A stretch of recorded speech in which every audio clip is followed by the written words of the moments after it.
Everybody being here with us, being with us tonight, and I'll just reiterate a couple of things. Um, I did teach high school English at Woodruff High School in upstate South Carolina. I'm in year 41, which still seems like a lot to me. I was just telling somebody today that I have former students in their 50s, which is a fascinating thing to think about. And I just finished up my semester classes yesterday. Exams are coming up. And so I'm very much a lifelong teacher. It's very important to me teaching and being a teacher, and it's the reason I do a lot of what I do. I'll also say that I've kind of made the transition over to Blue Sky. If you aren't aware of that, a lot of educators, creators, journalists are over at Blue Sky. They're leaving what used to be Twitter. So I invite you to come over there. It's really nice. And tonight's presentation is basically grounded in four articles that I was invited to do for English Journal. And I think it's been some really important work that I've done because English Journal wanted me to frame the science of reading movement in a way that was relevant to high school and middle school and secondary English teachers. And honestly, I think we've got to the point now where the science of reading movement is a very, very, very important thing for every single teacher to understand. So that's where I'll be focusing tonight. I'll try not to get too deep into the weeds because there's a lot of kind of technical, specific things to teaching beginning readers that I will mention. I'm more than open. If you'd like me to explain more, I can. If you, and I'll try not to do too much, but I'm glad to settle on something and maybe go a little deeper if you think we need to. Um, I've been working on the books that were mentioned and what I did this semester. I'm a first year writing professor, and I'm really a writer and a teacher of writing. But since 2018, I've been doing a tremendous amount of work on the reading war. I was kind of shocked this was a thing that was happening again. But yes, 2018 with Emily Hanford's Hard Words, it provoked me into responding, and I've spent the last 6 years almost exclusively working on this. I do have a book, but I have a large number of blog posts, and I do try to post everything on my blog for free and easy to access for teachers. So one thing I'm going to focus on um, tonight is I did my dissertation on Lou LeBrant, who was an English educator, and she taught from 1906 to 1971 and lived to be 102 years old. So she had an incredible career. I did a biography of her. And this quote from her: "This is not the time for the teacher of any language to follow the line of least resistance, to teach without the fullest possible knowledge of the implications of his medium." Sits with me all the time. And I would say this is not the time for for any teacher to follow the line of least resistance. And I'm going to try to make the case tonight that there are multiple efforts, and I call them sort of Trojan horse efforts, uh, saying that we're trying to reform for one thing, but what we're really doing is deprofessionalizing and silencing teachers. Um, so the first thing I want to kind of focus on is the science of reading movement is a reading war cycle. And a lot of people, I think, don't have necessarily the historical background on how these have happened, but they're kind of eerie. 1940s, there was an alarm about a reading crisis in the 1940s based on the literacy test of recruits into the military. Um, and I imagine those of you here will not be shocked to find out the reason was a lack of phonics. The reason was progressive education. The reason was John Dewey. And a group of literacy scholars actually published in elementary English, which is the journal that became Language Arts. And it's really fascinating to read these articles. But Lula Brandt was one of the people that wrote in the article, and she said, that's an interesting thing to say that we have a reading crisis because of progressive education, since almost all of the recruits into the war had gone through traditional schooling. So that set the stage. There's been many, many, many cycles of sort of public, political, and media arguments that we have a reading crisis, and it's because we don't teach phonics. Um, I hope I can show you tonight, and I'm glad to provide the information if you need it. Neither one of those are true. Um, the really interesting one is in the 1960s, and this was right on the heels of Johnny Can't Read, which came out in the 1950s. So there was another reading crisis in the 1950s and 1960s, and this blamed the whole word movement. Um, I actually grew up, well, I actually started school with Dick and Jane readers, which were whole word readers. That's how my mother taught me to read. I could read well beyond first grade before I started school. Our house was covered in index cards taped to things. So, you know, it'd be like table, you know, cigarettes. There would be, you know, everything in the house would be labeled, and we all, my sister and I, learned to read by a whole word method.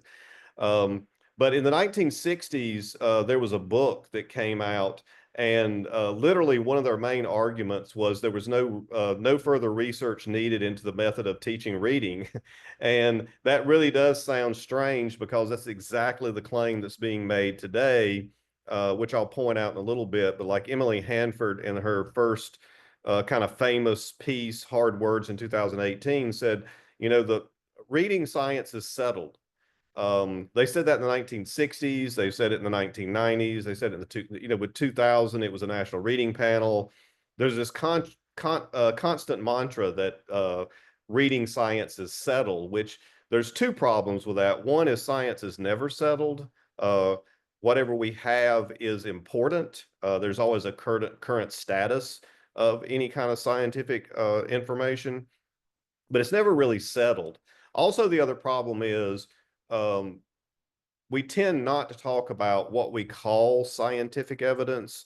And generally, the prophonics, the reading crisis people are defining science extremely narrowly. And those of us who have been in the classroom recognize that even though there might be scientific evidence that something is generalizable, we don't have a general population of students. We may have outliers and things that science might not support for all students would be very effective with individual students.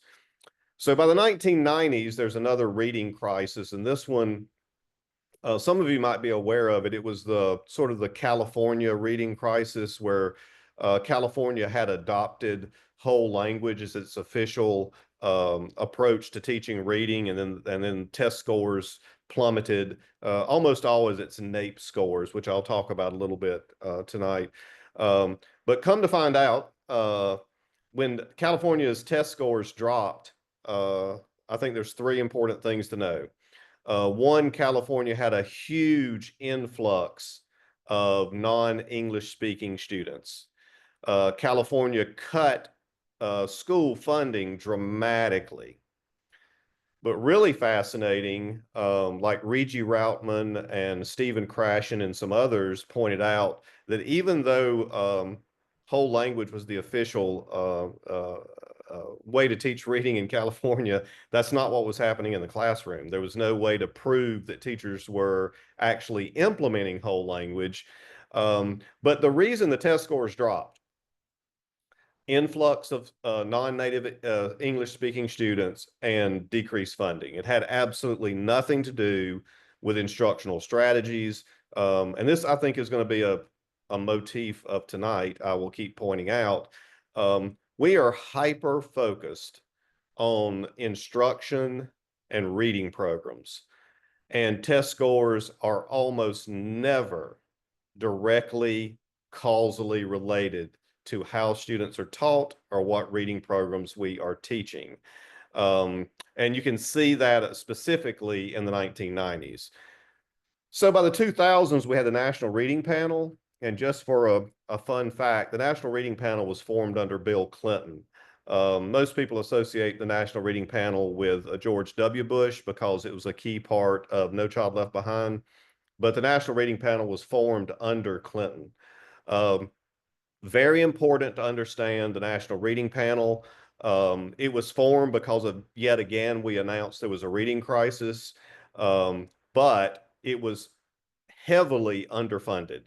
The members of the National Reading Panel pointed out there was no way for them to do a proper literature review of all the reading science because they had no staff and they didn't have time. So they made a decision, and they made a decision to only look at experimental and quasi-experimental research. That may ring a bell because that's sort of what is being shouted today in the science of reading movement.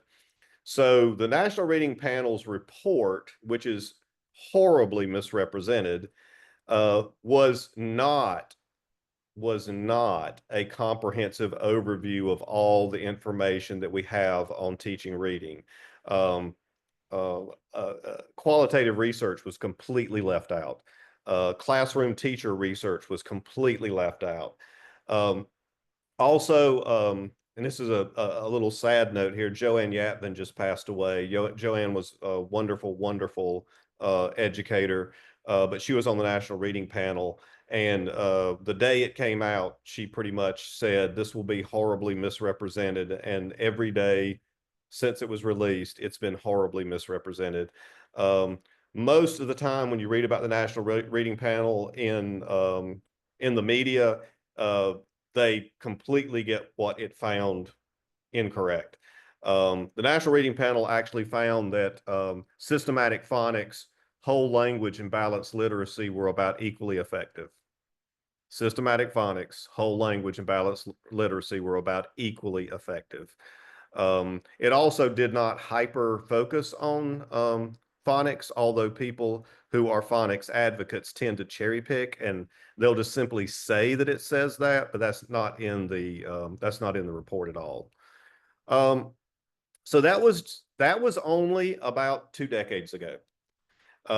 It became a central part of No Child Left Behind, and if y'all remember, the federal government included in No Child Left Behind that everything that was done in the classroom had to be scientifically based. We legislated that in 2001, and a mere 2 decades later, we are shouting that we have a reading crisis and we need to use the science. Um, I think that's the problem in the country is that we have a very short memory. We have very little historical knowledge. It was already mandated to use only scientifically based materials. Um, One of the or several of the programs that were endorsed under No Child Left Behind actually have been proven over and over again not to be effective. Open Court is one of those. There's a good bit of research on Open Court. The federal government funded it, labeled it scientifically proven, and the research for 20 years has shown that it's not effective.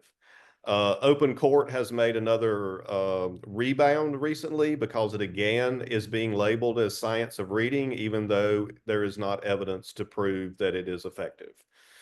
So that brings us to about 2018. I will point out science of reading legislation goes back to about 2012. And since 2012 now, we're very close to well over 40 states having some sort of science of reading legislation. Honestly, I think it's 50, but people who do the research generally point out a little over 40 states have some sort of science of reading legislation. Um, 2018, though, is often used as kind of the touch point for the science of reading because that's when Emily Hanford published Hard Words and American Public Media, APM. Um, I'm going to point out that a lot of this is about marketing and politics. It's not about science. Um, Fun fact, APM folded. They're not a publication anymore. And the only way they make money is on her podcast. So Emily Hanford is sort of the cash cow for APM, and they folded her journalism into the podcast, which is, sold a story is in its second version, and it's very much a marketing technique. Without Emily Hanford, APM doesn't exist. Um, so really important. I highly recommend um, Maureen Ackerman's work. She has 3 pieces that are free to access on LRA's website, and she did some of the best and earliest work on this. You'll see this is from 2012. So if you're a secondary person, this may not mean a lot to you yet. So here's the story. It's ironic, but Emily Hanford says that we've been sold a story which she considers that to be balanced literacy, but the real story being sold is hers. So her story says that science has proven there's only one way to teach reading, and it is systematic phonics for all students. I'll also point out that science of reading advocates tend to argue phonics first. Um, I do think it is unfair to say that they say phonics only. I actually don't think that's what they're saying. I think they're saying all students need systematic phonics first before their readers. I wholly disagree with that, but I also think the research disputes that also. They also say that most teachers rely on balanced literacy. And if you're paying attention, there's now a class action lawsuit against Heinemann. Apparently, or it says it's by 2 parents. I don't believe that, but that's what it technically says.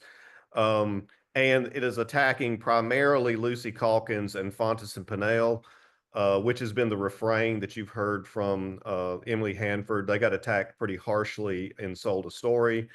Um, I will point out, although I think it is relatively fair to associate Lucy Calkins with balanced literacy and maybe whole language, Fontes and Pinnell do not use that terminology. But the media has smeared them. It's very similar to Trump and Republicans smearing people as communist or socialist, just as a dirty word without understanding what the word means. Um, I also want to point out at its peak, at its peak, units of study by Lucy Calkins was in only about 1 in 5 schools in the country. That's it. That's at the max. How one person in less than 20% of schools could create a reading crisis in the entire country makes absolutely no sense. I also would like to point out that there is no unified reading program in the United States. There never has been. And it's kind of silly to try to act like that any one program or any one belief about reading could cause a crisis. Also, it's kind of silly because since 1992, NAEP reading scores in 4th grade have been approximately exactly the same.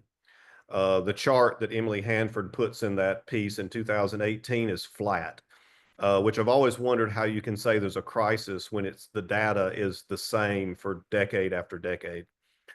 Um, the third part of the argument is that therefore, since teachers have been brainwashed into balanced literacy, they teach no phonics.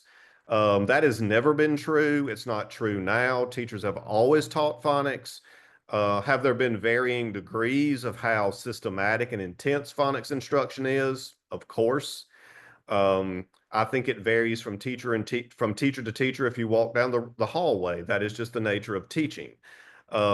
But there's never been an absence of phonics. And there's not, my good friend Stephen Krashen says there's 3 kind of phonics advocates. There's advocates for systematic phonics for all students. There's advocates for basic phonics, which is Stephen Krashen and most whole language people. And there are people who are against any phonics instruction. Crashen said he's never met a person in the third category.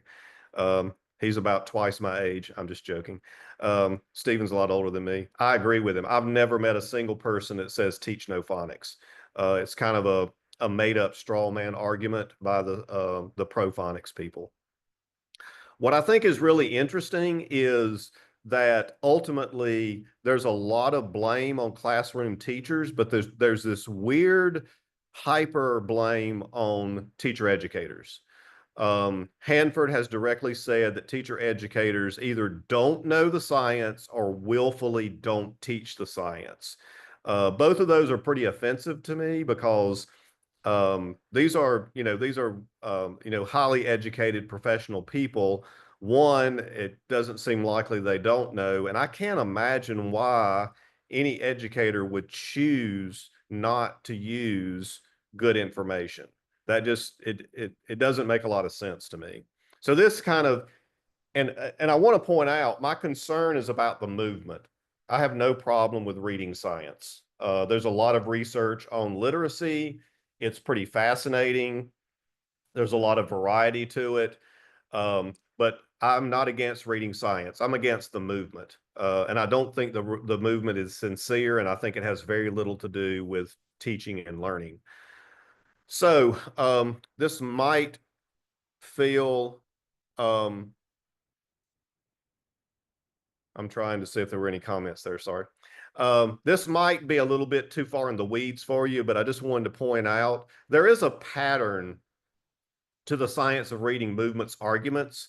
The main pattern is that it's a lot of misinformation, but the topics are listed here for you. Generally, science of reading media coverage and advocates will point to NAEP, that's the National Assessment of Educational Progress. In reading, it's given about every 2 years, and it is a random sampling.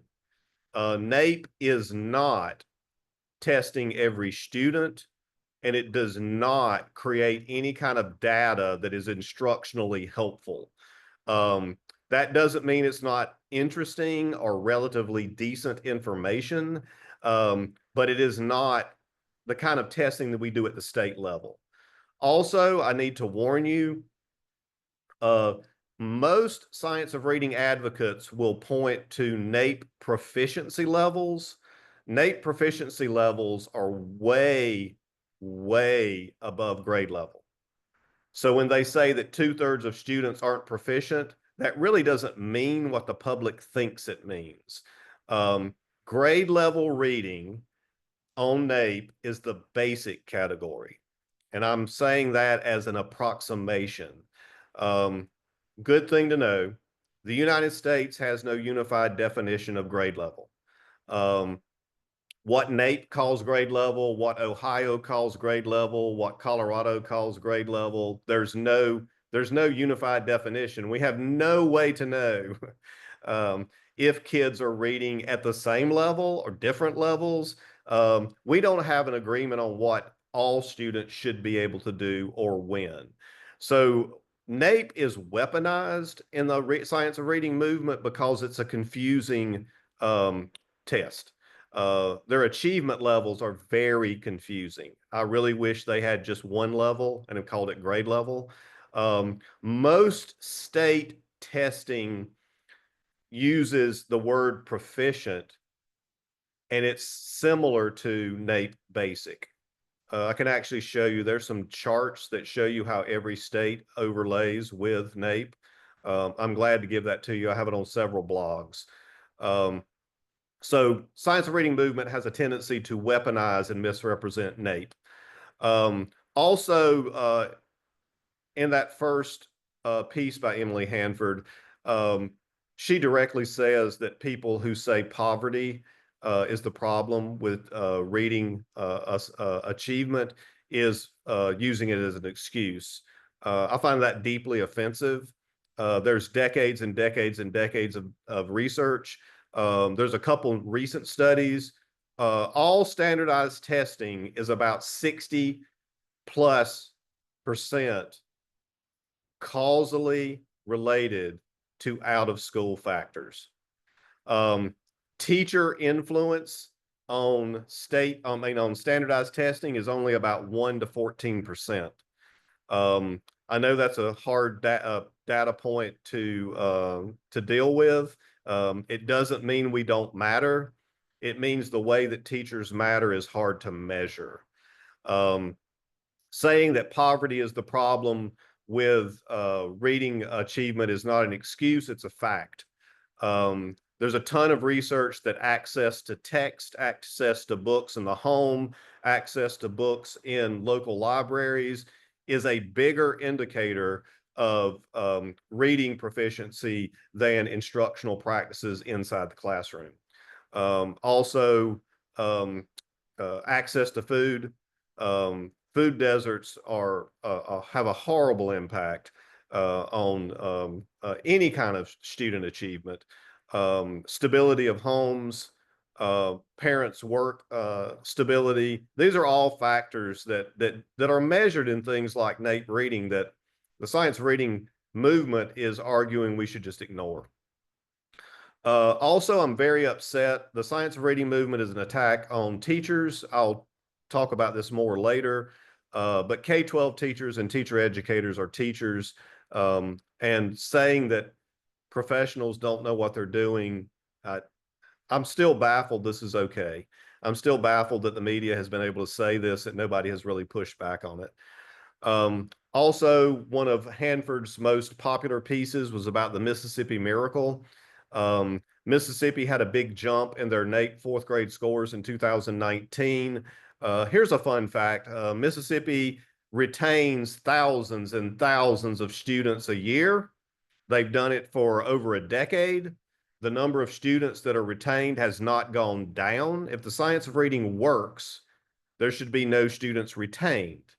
But they're retaining 9, 10, 11,000 students a year in third grade. NAEP is tested in fourth grade. That means that NAEP testing has the lowest performing students removed and not tested. NAEP scores going up in Mississippi is because of grade retention, not because of instructional practices. I will point out that states like Mississippi and Florida have very high fourth grade scores. Florida retains 17,000 students a year. It's incredible. Both states, as you can guess, almost all the retained students are poor, Black, and brown. Retention is a horrible thing. I've got a lot of work on retention. I'll be glad to share it with you. Recently, we got it removed in Ohio. No child should be retained by test scores. So that's just my quick little political comment for the day.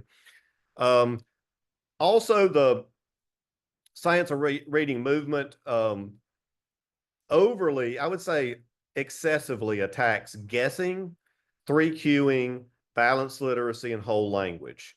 For a lot of you, if you're secondary people, these terms don't mean a whole lot, and I don't think it really matters. And I think what you can take away from this is, I will assure you, they misrepresent all of these and then attack their misrepresentation. These are all easily refuted and they're inaccurate. And I said it a minute ago, they also tend to cite the National Reading Panel. Two things are wrong with that. One, they misrepresent National Reading Panel, but also it's over 20 years old. Nobody should be citing the National Reading Panel. It's old. There's tons and tons of really good high-level research since the National Reading Panel. If you're saying that science of reading is settled and we should only use, recent research, it seems kind of odd that they continue to cite the National Reading Panel. Another big thing that I think is really important, the science of reading movement is attacking things like 3Qing and saying it's not supported by research on one hand. Then on the other, the science of reading movement is linked to a lot of things that have no scientific backing. The first one, which South Carolina is spending millions and millions of dollars on, is letters. There is no study supporting letters is effective. There's no scientific research that letters is effective. There are a few experimental, quasi-experimental research on letters, they find that teachers feel better about themselves, but there's no impact on student achievement. Letters is a boondoggle. It's a way for Louisa Moats and Lexia to make money. It is not a valid expectation of teachers, and it's wildly varied in the how it's implemented. I've literally been contacted while people are in letters training. I know for a fact some people have very good experiences. It's applied very well. And then other people have horrible experiences and have identified actual misinformation, because there's no way to make sure it's being applied evenly, and we don't know who's presenting it or who's running the training. Uh, my biggest problem is probably hundreds of millions of dollars are being spent in the United States to retrain teachers without evidence they need it and without evidence the training works. If we're going to say that teachers can only use scientifically based practices, we should say that the government should only use scientifically based programs to force teachers into training. It does not exist. My good friend Rachel Gabriel, who's at the University of Connecticut, has a running Word document with all the research on letters. I'm happy to share it with you if you'd like to see it. As I said earlier, science of reading is strongly connected to grade retention. There's a really good study out of Michigan State University. All states that have had improved test scores have grade retention in their science of reading legislation.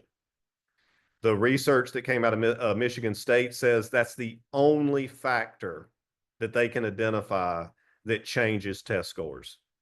The reason grade retention changes test scores is because it pulls out the lowest performing students and then it reintroduces them when they're biologically 1 year older. That is distorting test scores. That is not raising test scores.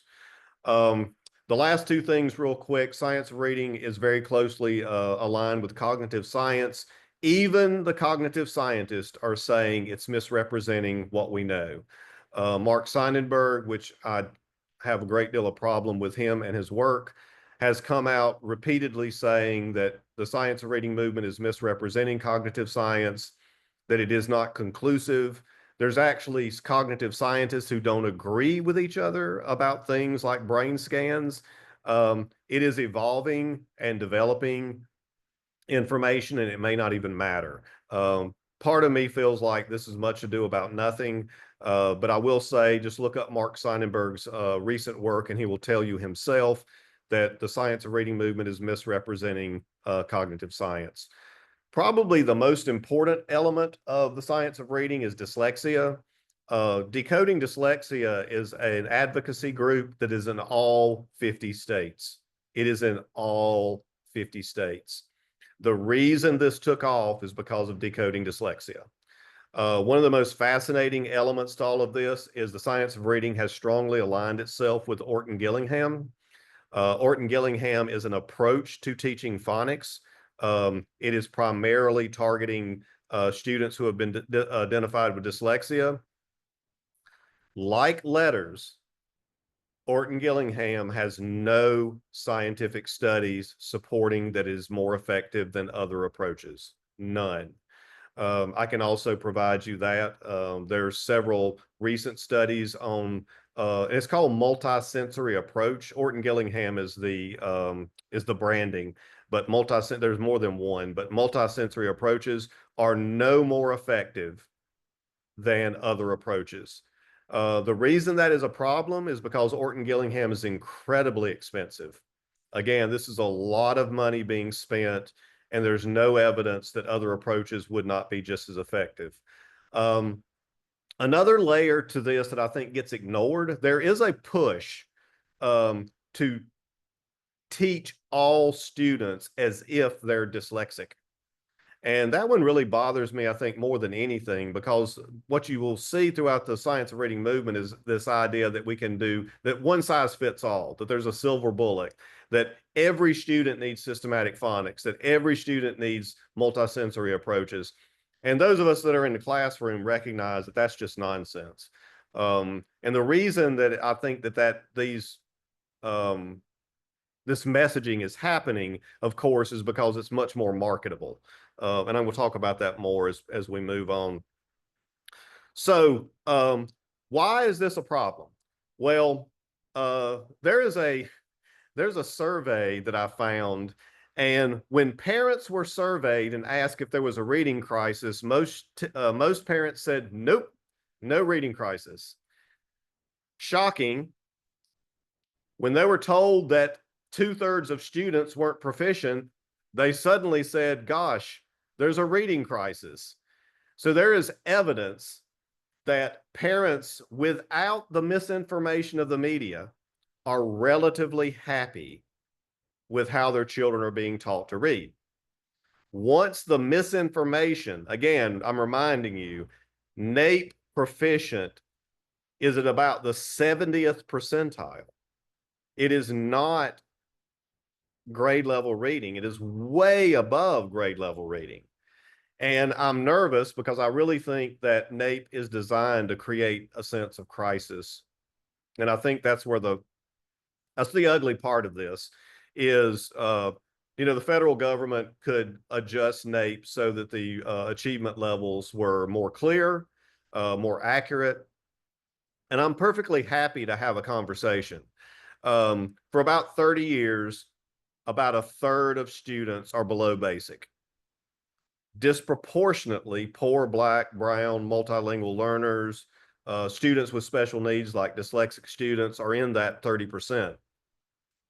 I don't know our threshold for what the percentage should be. And I'm certain that there are a huge amount of students who are not being served. That is definitely a problem. But saying that 2/3 of students aren't proficient and we have a crisis is not going to address that. Matter of fact, it's causing more harm than good. So, a concurrent part of this is the censorship that's happening in the United States. And this is a story from 1982. I won't bore you with a lot of it, but the Gabblers were a couple of phonics and censorship advocates in the 1980s. And what you'll see is when we have phonics movements and censorship movements, these are extremely conservative political movements. Um, George W. Bush, Jeb Bush, huge advocates for the science of reading. George W. Bush and his wife gave Emily Hanford an award for this. Jeb Bush's Excel and Ed is a organization in Florida. They have templates for science of reading, reading legislation on their website that states are using to pass without even looking at it. So the science of reading movement at its core is extremely conservative. And I think you should be very concerned. Moms for Liberty love the science of reading and they love book censorship. There's a reason. These are very prescriptive and very deprofessionalizing of teacher type movements. Um, I do have, this is kind of an interesting from the article. You'll see they just had a little graphic and you'll see on the one hand, they'll say we need to teach kids, foundational beliefs about our country. And then they'll say that every kid needs phonics. And this is, these things run hand in hand.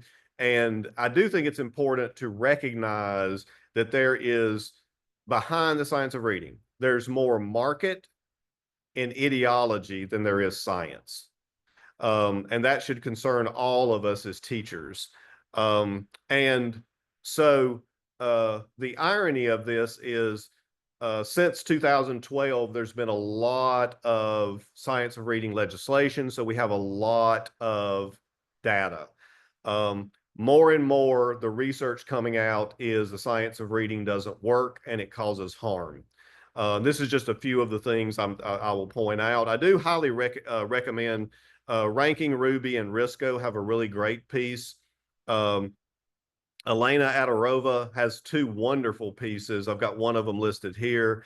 But both Adarova and Rankin, Ruby, and Risco look at the science of reading legislation in Tennessee, how it came about, and the impact that it's having. And again, all of this is available for you if you want to access it. So as I mentioned earlier, and this is from Adarova, um, science of reading legislation is costing states tens of millions of dollars. She actually identified that it was $100 million price tag in Tennessee and Connecticut. These are enormous amounts of money that are not based in fact.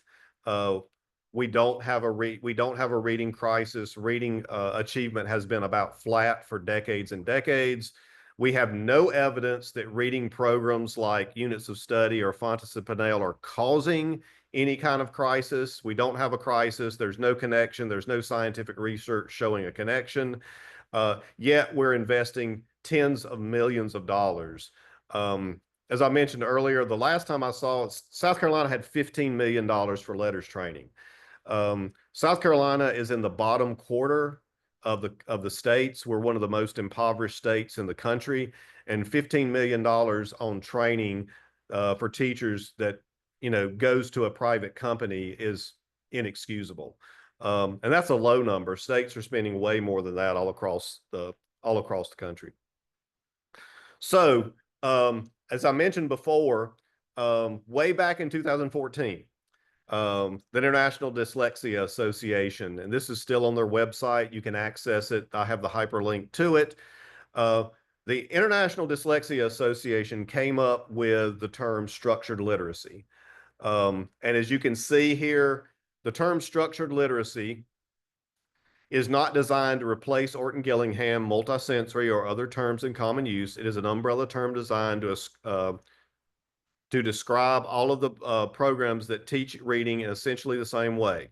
In our marketing, this term will help us simplify our message and connect our success. Structured literacy will help us sell what we do so well. It is coming true. The science of reading movement by this class action suit.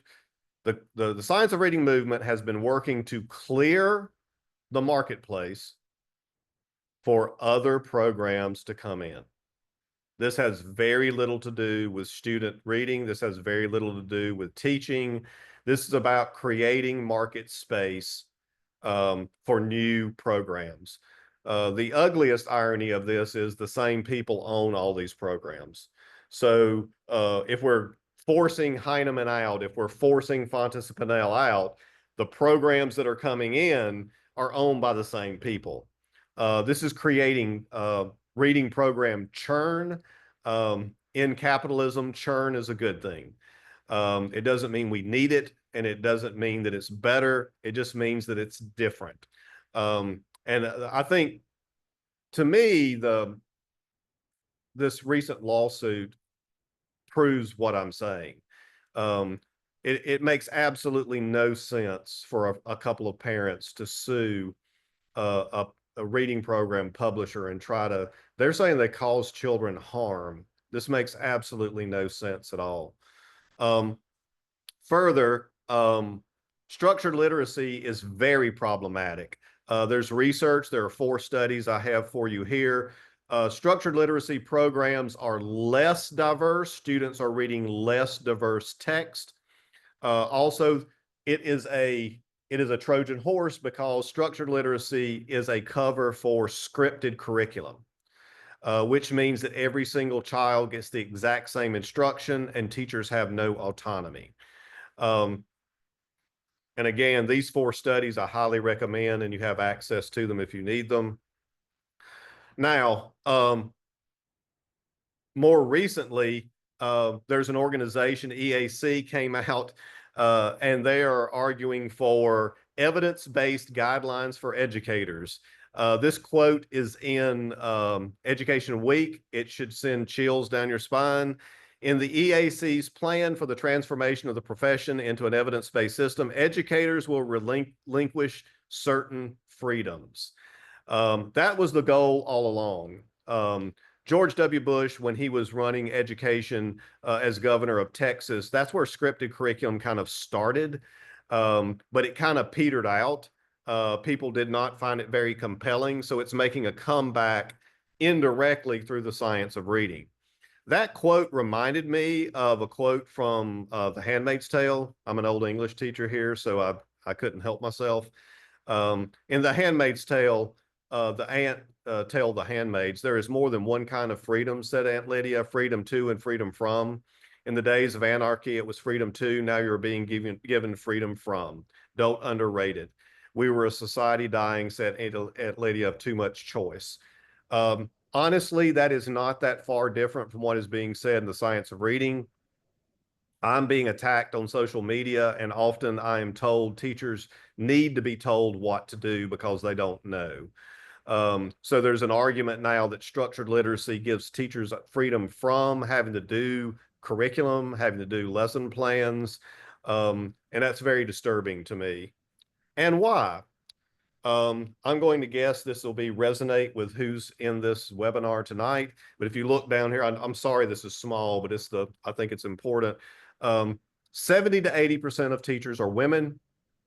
Almost every teacher educator is a woman. And the movement right now is saying that teachers need to be told what to do. And scripted curriculum is deprofessionalizing a woman dominant profession. I find that very disturbing. I find it very condescending. And I think that's why every single teacher in the country should be concerned about what legislation is being passed and what teachers are being told.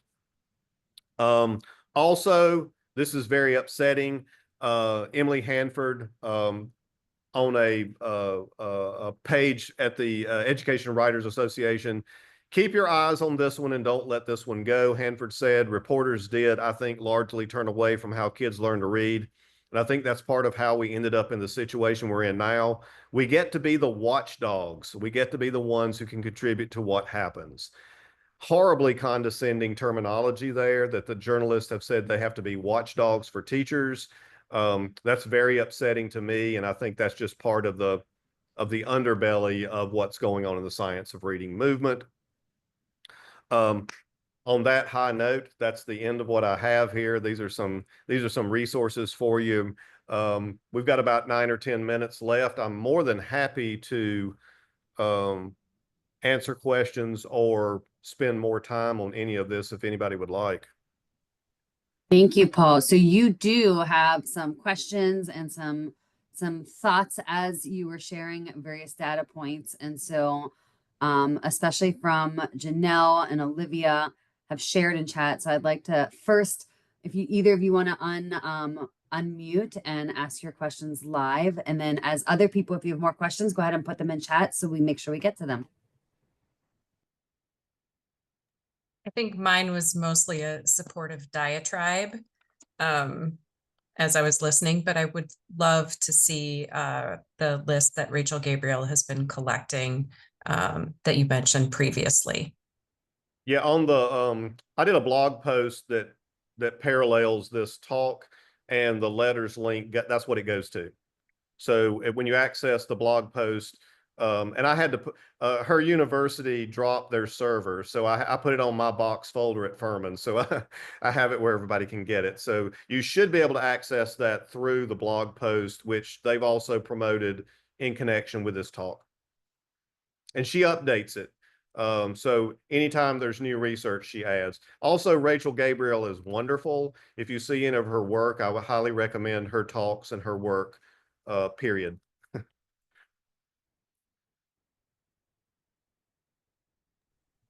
Olivia, did you want to have, did you want to say, I did tell, so Paul, this is Olivia. Olivia is the one that is writing the blog post for this week. And I shared with Paul, Olivia, how you learning from him has really, centered your understanding. So was there something that you wanted to ask or connect with? Well, I was just thinking when you were talking about the, I thought it was Mississippi, but Rochelle, you sent the Florida dropout rates. Hey, Rochelle. Oh, Cullen says hi, Rochelle. So when you were, I thought it was Mississippi, but it could have been Florida. The retention rate, how does that correlate to their dropout rates? Because I mean, we know that when you retain kids, they're more likely to drop out later. So I wonder what their dropout rates look like. Right. The only thing that the only thing that grade retention accomplishes is dropping out. That's the strongest correlation that it has. Also, I should have mentioned, Florida has the largest NAEP score drop from 4th grade to 8th grade of any state in the country. It's a mirage. Also, Mississippi's 8th grade scores have stayed in the basement. If science of reading worked, you would see all of their, I mean, Mississippi and Florida have been doing this for well over a decade, All of their scores should have come up. So I do appreciate you asking that. I've got several blog posts. I did work for Ohio. I've got one that's scholarly with citations, but still the greatest correlation with grade retention is dropping out. So yes, I think Florida has a dropout problem. Mississippi has a dropout problem. They're doing a great deal of harm to children, mostly to Black, brown, and poor children, by the way. Thank you, Paul. Does anybody have additional questions or follow-up?